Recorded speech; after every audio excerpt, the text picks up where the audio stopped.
Eccoci con mister Bruno Gava, suo esordio oggi col Portogruaro Calcio, un esordio non fortunato dal punto di vista del risultato, un 3-2 veramente amarissimo perché è venuto gli ultimi secondi di gioco, insomma, un 3-2 che ci penalizza in un momento non facile.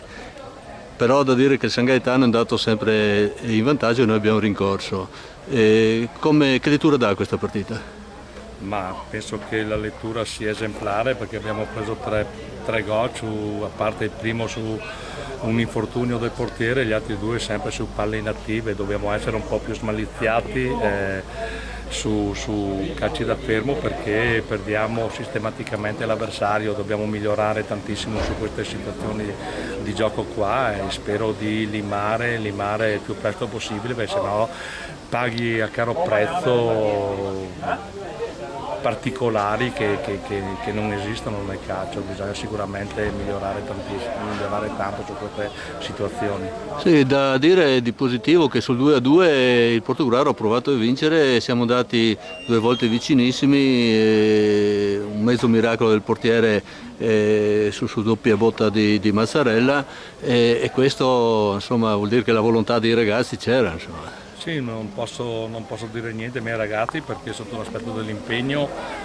non mancano, danno tutto. L'importante adesso è trovare un giusto equilibrio, cercare di migliorare su certe situazioni di gioco in fase difensiva, in fase offensiva. Logicamente ci vuole tempo, questo sì.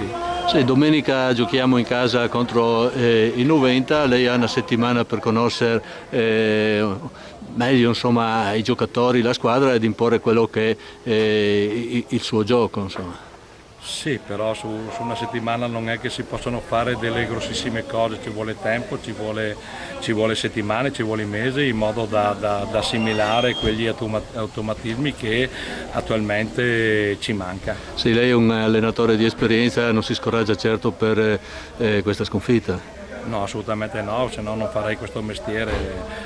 Si sa che nel calcio si vince, si perde, bisogna accettare il verdetto del campo e soprattutto rimboccarci le maniche e lavorare sodo per migliorare i difetti che abbiamo. Sì, allora chiudiamo dicendo, anzi invitando i tifosi a stare vicino alla squadra, il momento è delicato, però noi ce la mettiamo tutta. Beh, penso che da parte nostra l'impegno massimale sia da parte mia, sia dai miei collaboratori, sia della squadra sicuramente non mancherà. Grazie mister.